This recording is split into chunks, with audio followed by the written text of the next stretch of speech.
Everybody, Peter Zeihan here, coming to you from central Colorado, about 12,500 feet, just below a fairly sizable snowfield on a mountain I was climbing.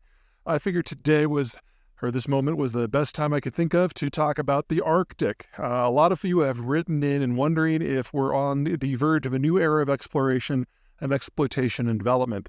Can't rule it out, but a couple things to keep in mind. Number one, the Arctic is, for the most part, completely unpopulated, and so even if you have a wonderful mineral resource, you then have to go into tundra in order to build roads or ports or airstrips. Tundra is not great land to deal with. In the summer, it tends to turn into a full-on swamp. So if you're going to have a town, it has to be elevated, and if you're going to have a road, it has to be on a raised berm that stretches hundreds, if not thousands, of miles, which is why most of the remote places in Russia and Canada for mining aren't on the road network. You basically fly in, and then the place is just a frozen version of hell in the winter. If you want to do offshore, you're not just dealing with ice, you're dealing with moving sea ice, which means that most of what you have to do has to be under the ice, and yet it still has to be pumped back to the shore where it can be stored until the ice melts in the summer. So now you also need storage. So your cost for development for facilities up there is very high. The maintenance cost is extreme, and you're not going to be able to have a regular income stream because you can only ship out seasonally. Then there's the problem that where there are populations on the or above the Arctic Circle are very, very limited. You basically have two categorizations. The first is you've got the Russians, because during the Soviet period, the Soviets saw the entire Arctic zone as a zone for national security, and even though it made no economic sense, they settled people up there to the tune of a few million. Now, the vast majority of those people have found ways to get back to warmer climes, but there are still places like Murmansk and Norilsk that are way up there. The thing is, no one is going to sink the capital and technology that is necessary to develop the Russian Arctic. Exxon was doing a little bit on this in places like Murmansk and Vendré, I'm sure I mispronounced that, sorry Russians, and the Yamal Peninsula, but in the aftermath of the Ukraine war, that money's gone away. And there aren't a lot of companies on the planet that have any sort of experience in dealing with this sort of thing. The Russians do have some limited skills. Obviously, they've got plenty of experience. The problem is that the gutting of the Russian demographic structure is well underway, and the youngest people who were trained in the Soviet period with the full suite of technical skills necessary to do things like this, they're in their early 60s now. There just aren't enough people out there to do it, and the Russians have never had the capital to do it in any sort of scale. The other classification are places where the normal rules of the Arctic do not apply. There are a couple of places in the poles where warm water currents wash up against the coastline of the continent and make it a zone that is ice-free year-round. And the one that matters there the most is the North Atlantic drift going up to northwestern Europe. So the entirety of the Norwegian coast is ice-free year-round. And that's one of the reasons why Norway has become one of the world's preeminent energy powers, because they can go into the offshore oil and natural gas zones and produce year-round. They still have to deal with the depth. They still have to deal with offshore. They still have to deal with relatively light population densities. They still have to deal with storms. But at least they don't have to deal with moving sea ice. And as a first world country, they have capital access that the Russians simply can't match. The thing, however, though, is it's already ice-free. If you want anything more than what you've got right now, you've got to wait for the pole to melt out. And I have not seen a single estimate that suggests that the Arctic Ocean will be ice-free in the winter before the end of the century. Remember, the problem isn't just ice. It's seasonal ice that moves. And then the other issue is if you're not after resources, you might be after transport. The idea that you can ship things from Europe to East Asia back and forth much more easily than you can going the southern route through Suez or around Africa and India. Well, technically, there might be something to that. But again, seasonal sea ice, you have to wait for the place to be ice-free. Otherwise, all the aids to navigation have to be redropped and recharted every single season. So again, seasonal route. And even if you're relying on an icebreaker, that icebreaker is going to be Russian. And in the current environment, there aren't a lot of people who want to rely upon the Russians for safety in times when there's distress, because for several thousand miles of empty trackless ocean and ice, there is no one else you can call. Finally, if you're going to do this, You're connecting East Asia, the most rapidly aging part of the planet, with Western Europe, which is the second most rapidly aging part of the planet.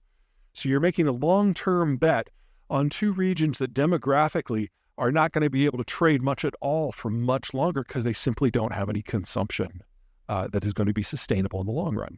So I don't think without a series of technological breakthroughs that are not very likely, we're going to see a lot of development up there. Everyone will play. Everyone always plays. But this is one of those things at the top of the world that's just going to stay there. All right, that's it. Take care.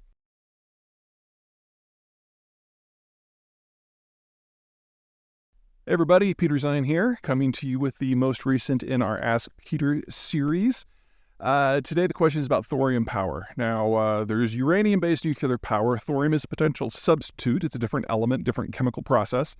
And according to its promoters, thorium is better because it is more difficult to turn into nuclear weapons on the back end. So if you can remove a lot of the proliferation concerns of a uranium power cycle, then maybe we can get rid of some of the obstacles to adopting nuclear power on a broader scale. The short version is probably not, but to understand that, you have to understand how uranium works.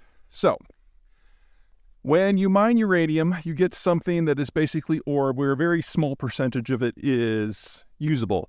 Uranium decays over time, over decades, over centuries, over millennia, and you only get a few tenths of a percent of it that is actually the stuff that you need. So what you have to do is you have to mill it to get rid of all the stuff you don't need at all.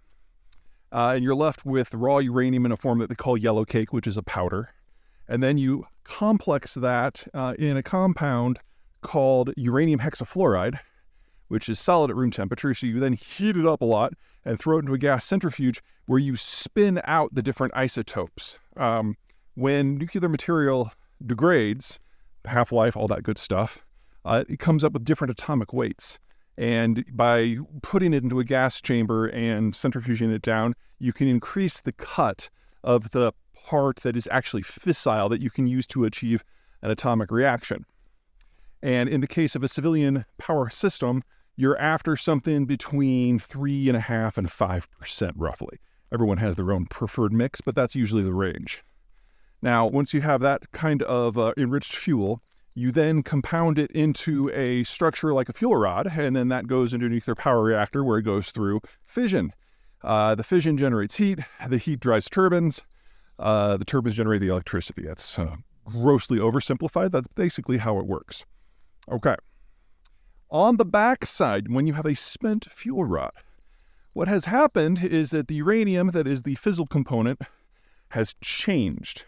And now its waste material is plutonium. And people can take the plutonium from spent nuclear fuel rods and make plutonium-based nuclear weapons. Now, if you're going to do something with thorium, the problem is it doesn't make it too much better. Plutonium is still the byproduct. And while you don't generate as much plutonium from the use of thorium in your nuclear reactor as you do from uranium, you still get some.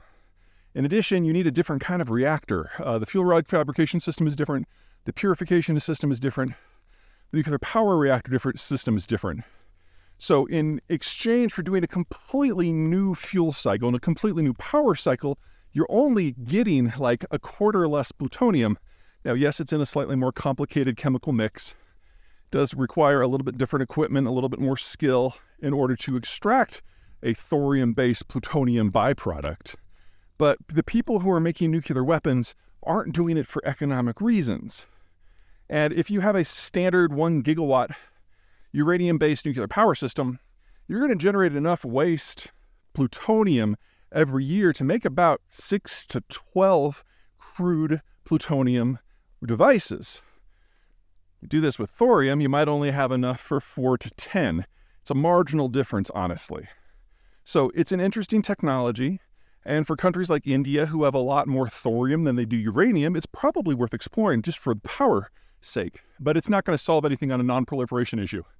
Neither is it a silver bullet that will solve the nuclear industry's problems. The big issues you have with the nuclear industry, in addition to proliferation, or you've got the spent waste you have to do something with. Now, in a uranium-based fuel cycle, You can recycle those rods, but doing so extracts the plutonium. And so now you've got plutonium sitting around in probably civilians' hands, which is one of the reasons why in the United States, we, for the most part, don't reprocess it. During the Cold War, it kind of worked because the military could take that plutonium away, but now the military has been slimming down its nuclear arsenal for decades. Demand just isn't there. There is no other use for plutonium, really. It's at least not in the volume that it produces this stuff. And so you're left with a waste disposition issue. Now, other countries have addressed this, if that's the right word, by having some sort of government facility where most of this stuff goes and is interred or is mixed with glass or is buried or whatever. None of these things really solve the problem, but they at least address them. In the United States, we've got something called Yucca Mountain, which is a big storage facility, but it's completely oversubscribed already, which means in the United States, right now, all that spent fuel, unprocessed typically, is stored on the reactor site in a coolant pond, which I would argue is not the best idea.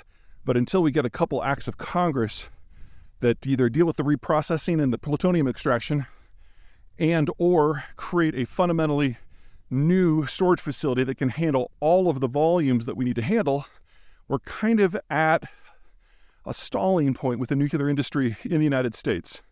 Barring the development of fundamentally new technologies, of which there are a few interesting ones in play, we're actually going to be seeing nuclear power fall drastically as a percentage of our overall fuel mix. It's been about 20% of the total for the last few decades, but we've only had one new plant come online since 1973. And pretty much all of them are going to be decommissioned over the next 15 to 20 years, which we may have questions over whether that's a smart thing to do. But these facilities are a half-century old plus, which means that with all the solar and wind, assuming it's working perfectly, we're really just going to be standing still when it comes to generation of electricity, much less decarbonization. So this is a piece of the puzzle that we really do need to fix. And it really does require action from Congress. So I have very low hopes that that's actually going to happen, and I'm afraid that thorium isn't going to get us any closer. Sorry. Bye.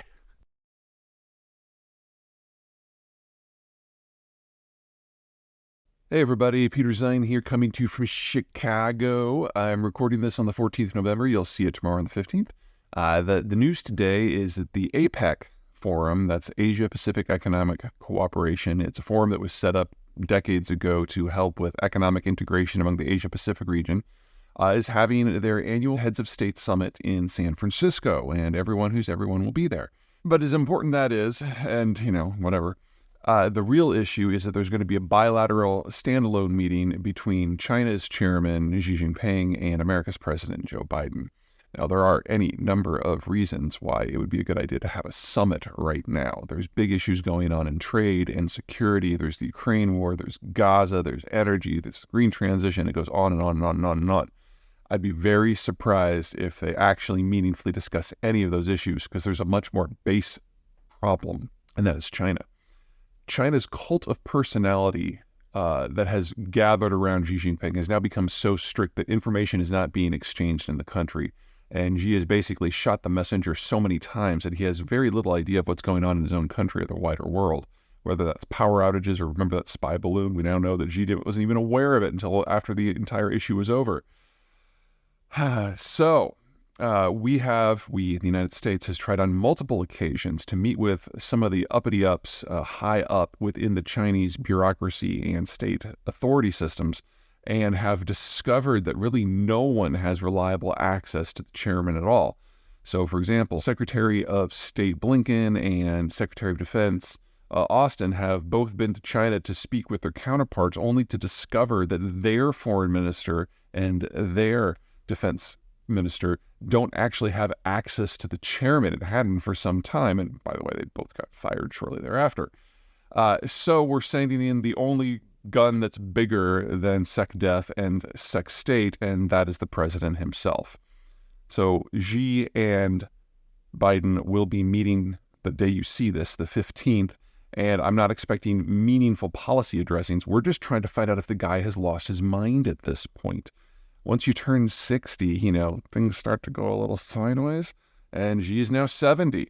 And since no one, except for, say, Vladimir Putin, has had meaningful access to Xi in years, this will be the first chance for the United States to judge whether the guy on the other side of the table still has his faculties about him. And luckily, the person who's going to be judging whether or not the Chinese leader has failed because of age is Joe Biden. So, he knows what to look for.